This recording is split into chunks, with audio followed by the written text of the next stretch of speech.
স্বাগতম। চারপাশে এখন কিরকম একটা যুদ্ধ যুদ্ধ ভাব, তাই না?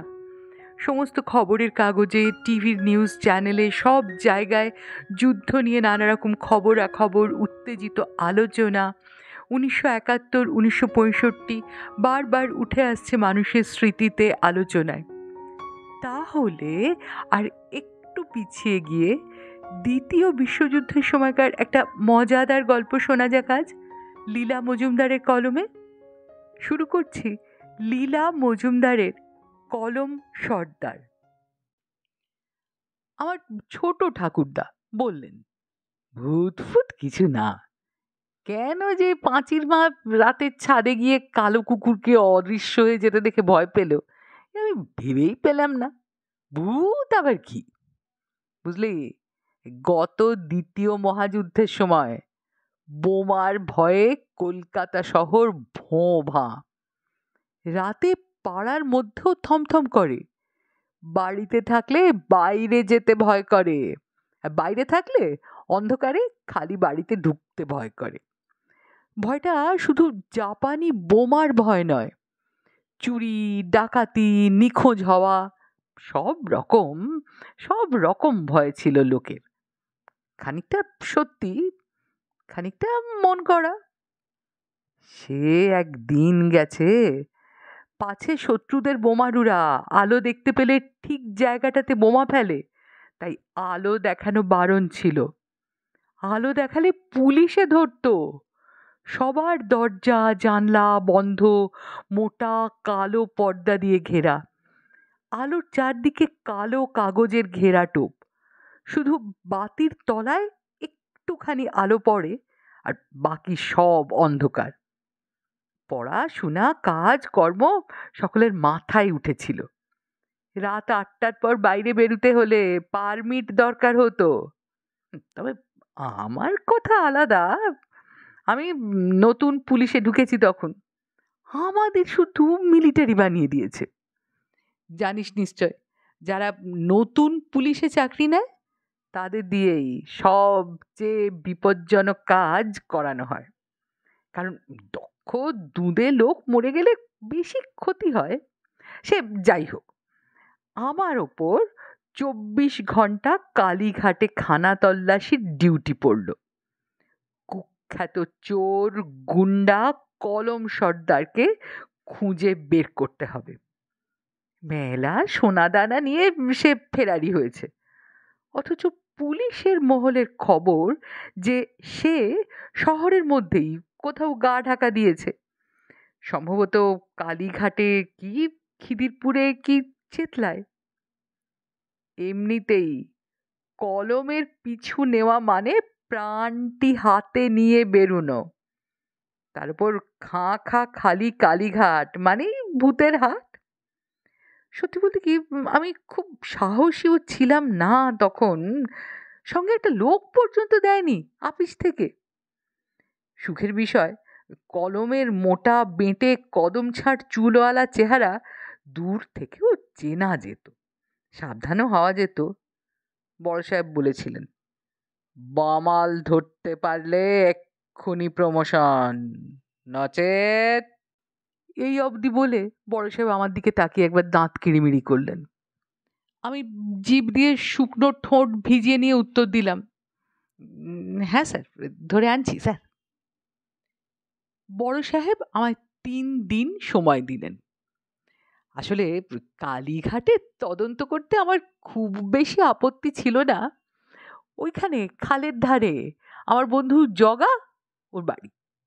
বাড়ির বাকি সবাই ঘাটশিলায়, ছিল শুধু জগা আর তার রাঁধুনে বামুন শঙ্কর, যার রান্না একবার খেলে আর ভোলা যায় না।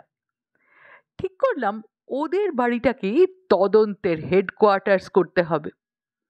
কলমকে সঙ্গে না নিয়ে আর আপিস মুখ হওয়া নয়। পথের আলোয় ঘেরা টোপ দেওয়া, কিছুই দেখা যায় না প্রায়। অনেকটা আন্দাজেই আমার তদন্ত চলল। তবে কলম নিজেও নিশ্চয় ভারী নিরাপদ মনে করে খানিকটা অসাবধান হয়ে পড়েছিল। তাছাড়া আমিও একরকম অদৃশ্যভাবেই চলাফেরা করতাম তখন।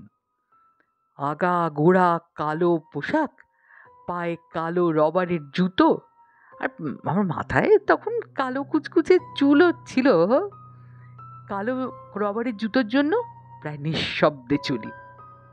তা রাত হয়তো 1টা হবে, রাস্তার মিটমিটে আলোয় চমকে দেখি আমার হাত পাঁচেক সামনে যে হনহনিয়ে চলেছে সে যে কলম সর্দার, সে বিষয়ে কোনো ভুল হতে পারে না।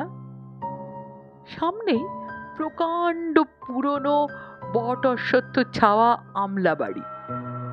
50-60 বছর সেখানে কাউকে বাস করতে দেখা যায়নি। জগা বলেছিল বাড়িটার নাকি বড় বদনাম, দিনের বেলাতেও কেউ সেখানে যায় না। তা কলম দেখলাম স্বচ্ছন্দে তার ফটকের মধ্যে ঢুকে পড়ল। বলা বাহুল্য, আমিও ঢুকলাম। ঘাস গজানো খানিকটা কাঁকড়ের পথ, তারপরই নড়বড়ে গাড়ি বারান্দা দেওয়া বিশাল বাড়ি। সেদিকে তাকালেও গা শিরশির করে। আমি মধুমালতীর ছায়ায় দাঁড়িয়ে দেখলাম কলম পকেট থেকে একটা পেন্সিল, টর্চ আর লম্বা চাবি বের করে সদর দরজাটা খুলে ফেলল। তারপর কোনো দিকে না তাকিয়ে ঢুকে পড়ল। দরজাটা আধ ভেজানো রইল। বেজায় ঘাবড়িয়ে গেলাম। টর্চ জ্বাললেই ও দেখতে পাবে, না জ্বেলেই বা যাই কি করে? এদিকে হাত পা তো পেটের মধ্যে সেরিয়েছে। ইতস্তত করছি, এমন সময় কাঁধের কাছ থেকে কে যেন বলল, কি মুশকিল, এটা কি থামবার সময় হলো? সঙ্গে সঙ্গে ঢুকে পড়তে হয়, তাহলে কোথায় গিয়ে গা ঢাকা দেবে ধরতে পারবে না। তারপরে বড় সাহেব যখন। আমি আঁতকে উঠলাম, এই বেটা এত কথা জানলো কি করে? নিশ্চয় স্টোফানো সাহেব আমাকে অবিশ্বাস করে আমার ওপর চোখ রাখার জন্য গুপ্ত গোয়েন্দা লাগিয়েছে। যত না রাগ হলো তার চেয়ে বেশি নিশ্চিন্ত হলাম।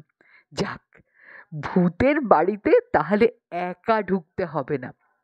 সে বলল, আবার কি হলো, চলো চলো, 1 মিনিট নষ্ট করবার নয়, আর পেছন পেছন এসো।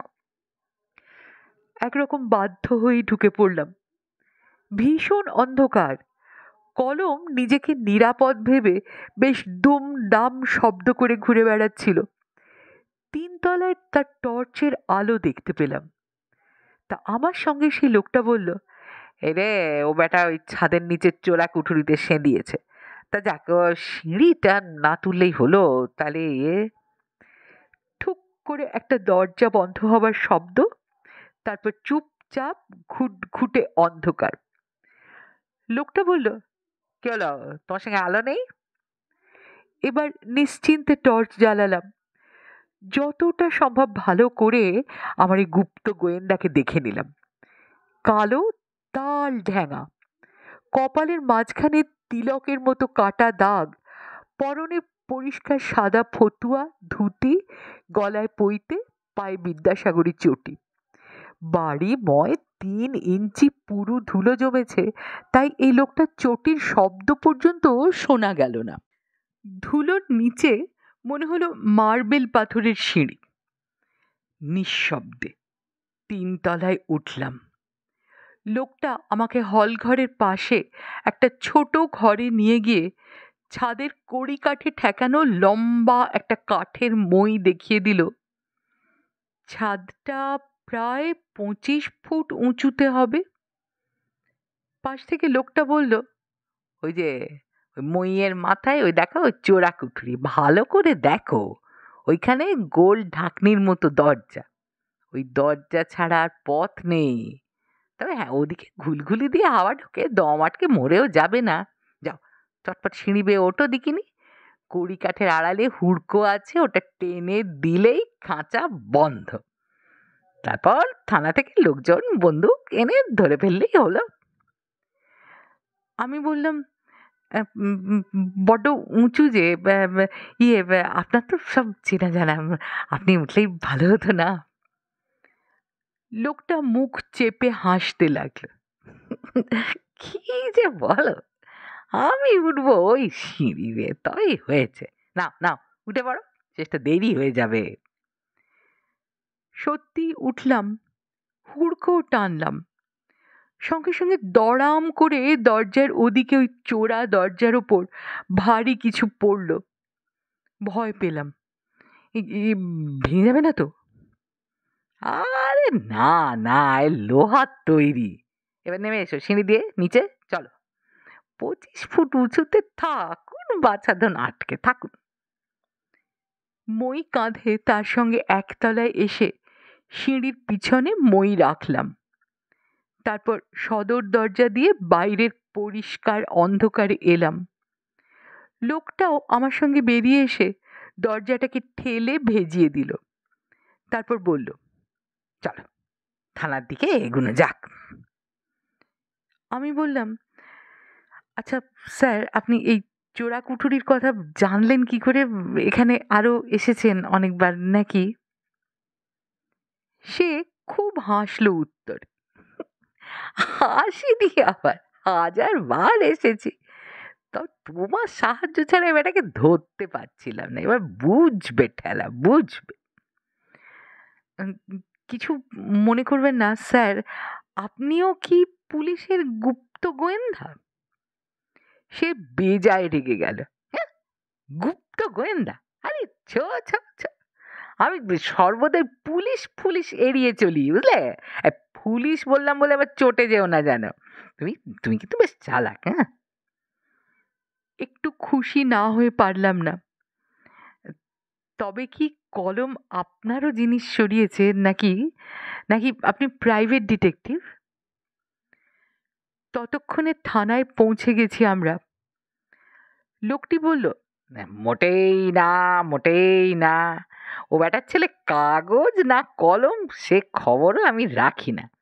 আর লোকে যদি নিজেদের জিনিস নিজেরা রক্ষা করতে না পারে, তাহলে অন্য লোকে নিলে আমার কোনো আপত্তি নেই। কিন্তু শোনো, আমার বোস্টম বাড়িতে দুবেলা মটন চপ আর ঘুগনি সাঁটাবে, আমার সহ্যের বাইরে।